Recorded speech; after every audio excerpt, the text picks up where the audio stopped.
अब कभी नहीं छूटेंगे आपके फेवरेट टीवी शोज ZEE5 के साथ बिल्कुल फ्री। कोई फायदा नहीं है जान आंटी। क्यों?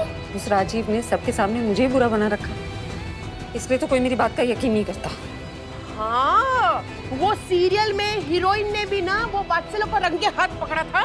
अरे उसका पर्दाफाश करने के लिए उसने उसकी फोटो भी ले ली, लेकिन क्या हुआ? कुछ नहीं, उस कलमुए ने बेचारी उसी को फंसा दिया। राजीव ने भी वही किया। तो अब एक ही रास्ता बचा है, कन्फेशन। केक? नहीं, मेरा मतलब है वो जो तू बोल रही थी ना, वही मैं बोलने जा रही थी। कंफ्यूजन। ए तू चुप कर। लेकिन अम्मू, उस राजीव से सच कैसे निकलवाओगी तुम?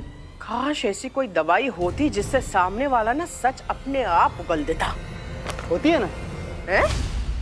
क्या आप लोग ऐसे क्या देख रहे हो मुझे? सच में ऐसी दवाई होती है जिसे खा के आदमी अपने दिमाग पे काबू नहीं कर पाता है और ज्यादा बातें भी नहीं करता है, सीधा सच बोल देता है। हाँ, और झूठ बोलने का तो कोई सवाल ही नहीं आंटी।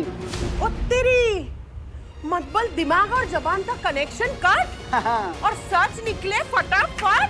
यस। ओए होए हर्ष, मेरा सोना पुत्र। तू ना ऐसी जादुई गोली ना थोड़ी एक्स्ट्रा ही ले आ मेरे लिए। मुझे ना बहुत से लोगों के हलक से सच निकलवाना है। एक्स्ट्रा ऐसा थोड़ी ना होता है आंटी, ये कोई दाल चावल थोड़ी ना जो किराने की दुकान में जा करके किलो के भाव में ले लिया। अरे ये दवाई ऐसे नहीं मिलती है, इलीगल है। इलीगल? नहीं, रहने दे, कुछ और सोच लूंगी। अम्मू क्या कर रही है? कौन है वो लोग? इतना क्यों सोच रही है? जाने देना। नहीं सोचना चाहती मैं। फिर पता नहीं तूने क्या खिला के मुझे बड़ा किया है कि गलत लोगों के साथ भी गलत होते हुए देखती हूँ ना, तो मेरे तन बदन में अंगार लगती है एकदम। और आज तो मैं उनके ड्रामे में बिल्कुल नहीं पढ़ना चाहती थी, लेकिन मेरे सामने दिलदार सर आ गए। और मैंने कहा था ना तुझसे, उस घर में ना दिलदार सर ही सबसे अच्छे और सच्चे हैं। उन्हें धोखा दे रहे हैं ये लोग। ये शिखावत ना एक दिन दिलदार सर और विराट सर को जेल तक पहुंचा देंगे। और अगर ये मेरे सामने हुआ ना, मैं खुद को माफ नहीं कर पाऊंगी। ये जानते हुए कि मेरे सामने हो रहा था, मैं रोक सकती थी, मैंने रोकने की कोशिश तक नहीं।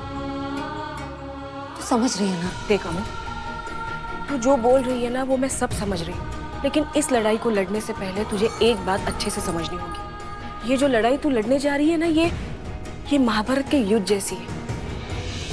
इसमें साम दाम दंड भेद सबका इस्तेमाल होगा। तुझे पता है ना, महाभारत में अर्जुन अपने भाइयों से नहीं लड़ना चाहते थे।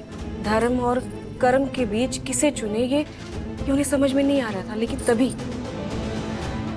भगवान श्री कृष्ण जी ने उनको कर्म का रास्ता दिखाया, जहाँ पर किसी का अच्छा करने के लिए कभी कभी किसी का बुरा भी करना पड़ सकता है। अगर तू ये कर सकती है तो ही किसी और की लड़ाई को अपनी लड़ाई बना।